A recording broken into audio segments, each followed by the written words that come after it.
Lucas was a 28-year-old writer in search of inspiration for his next novel.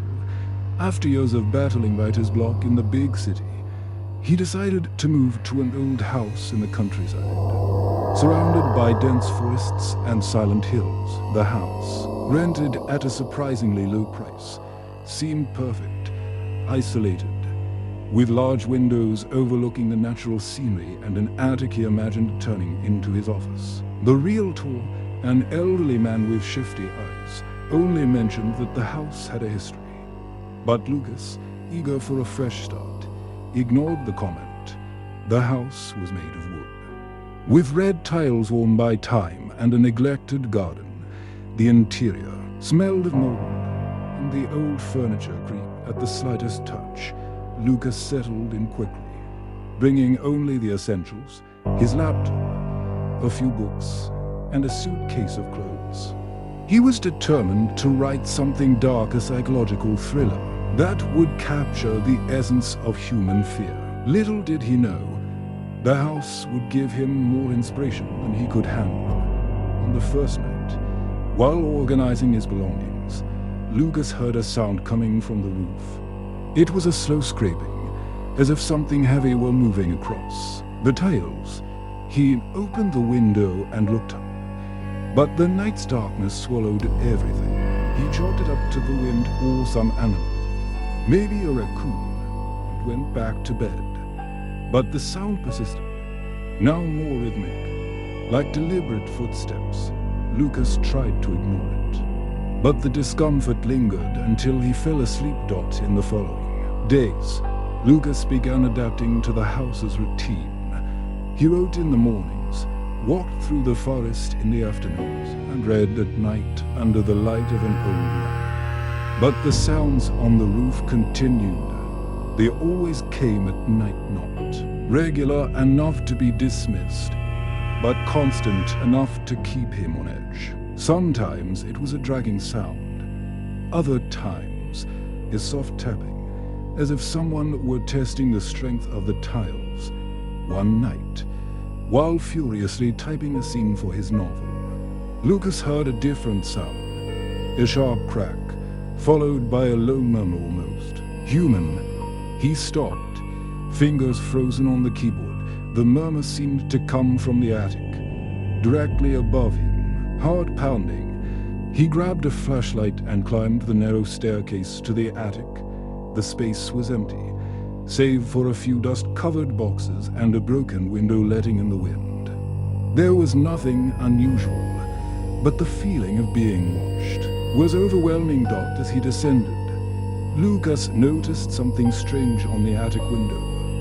Handprints in the dust from the outside. They were large, with long, thin fingers, as if something or someone had tried to get in. He tried to rationalize. Maybe they were old marks from someone repairing a roof. But the dust looked recent, and the prints weren't there when he moved in. The following week, Lucas began noticing that the roof sounds weren't random. They followed a pattern, always starting round midnight and stopping before dawn. He tried recording the sounds on his phone, but the audio only captured static, as if something was interfering with the recording. One night, frustrated, he climbed onto the roof with a flashlight, determined to find the source. The roof was steep and slippery, and Lucas moved carefully, holding onto the tiles. The flashlight swept through the darkness, but there was nothing, only moss and loose tiles. Then, in the corner of the roof, he saw something that made him freeze. A tall, thin figure crouched near the chimney. The shape looked human, but its posture was off. With limbs too long to be normal, before Lucas could shine the light fully on it, the figure vanished as if it had dissolved into the darkness. He climbed down quickly, locking every door and window. That night, he didn't sleep. He sat in the living room, holding a baseball bat he'd found in the basement. Eyes fixed on the ceiling, the sounds returned louder, more insistent, as if the thing on the roof knew he had seen it. Determined to understand what was happening, Lucas began investigating the house's history. He visited the town library and spoke to local residents. An elderly librarian, Dona Rosa, told him a disturbing story. Decades ago, the house belonged to a man named Elias, a recluse who lived alone after his wife's death. It was said Elias was obsessed with protecting the house from intruders, spending nights on the roof with a shotgun. One night, he vanished without a trace, and the house sat empty for years. Some locals believed Elias never left the house, that his spirit still lingered on the roof, watching.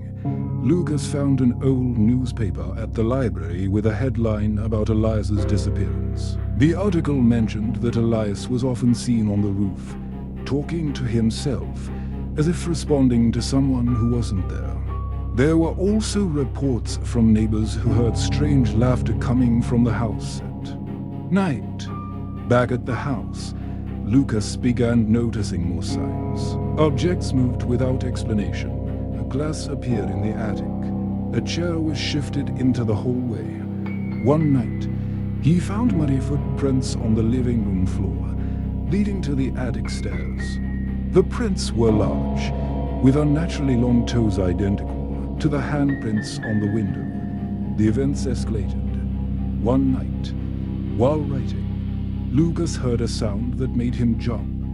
A deep, guttural laugh coming from the roof. He ran to the window and saw, for the first time, the figure clearly. It was a man or something that resembled a man with pale skin and sunken eyes glowing like embers. It was crouched on the roof, staring directly at Lucas, wearing a grin that seemed to split its face.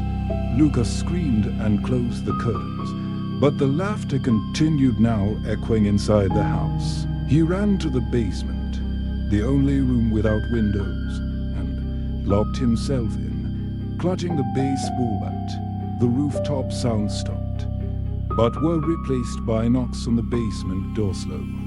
Deliberate, Lucas spent the night there, trembling, unable to sleep. The next day, he sought help. A childhood friend, Thiago, who lived in the city, came to the house. Thiago was skeptical but agreed to stay the night to reassure Lucas. That night, they both heard the sounds on the roof, and Thiago, though reluctant, admitted something strange was happening. They decided to go up to the attic together, armed with flashlights and the bat. There, they found something that left them speechless.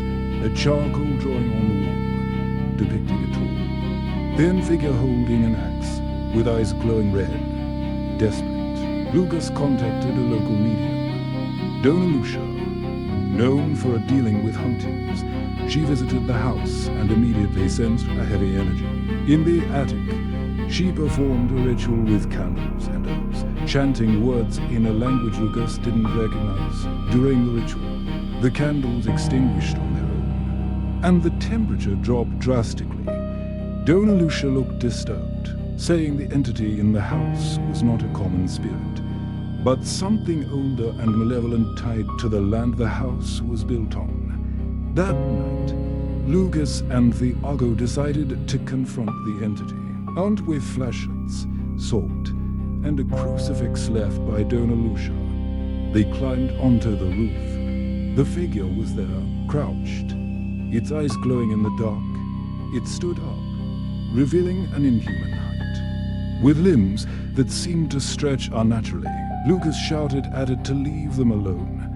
Holding up the crucifix, the figure left a sound that tore through the air and advanced.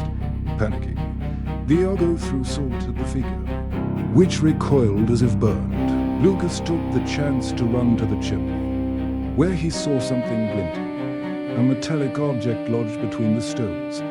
It was an old medallion, engraved with strange symbols.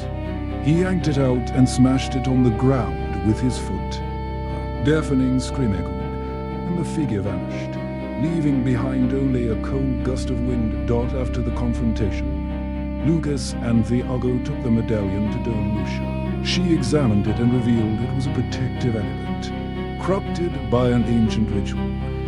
According to her, Elias had made a pact with an entity to protect his home, but the pact bound him to the property, turning him into something no longer human. The medallion was the anchor that kept the entity tied to the house. Lucas decided he couldn't stay there any longer.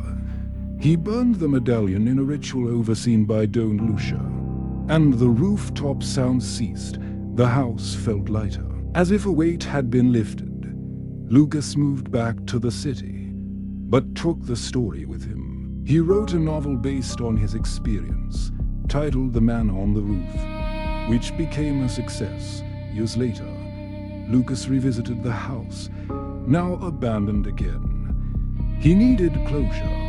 The roof was in ruins, and the attic seemed untouched by time. When he climbed up, he found something that made his blood run cold. A new charcoal drawing on the wall showing the same figure, but now with Lucas's face. He ran out, vowing never to return. The house was demolished months later, but local residents say that on nights with a full moon, a dragging sound can still be heard on the land where it once stood. Lucas never wrote horror again, but he carries with him the certainty that something watched him in that house and maybe still does. The end.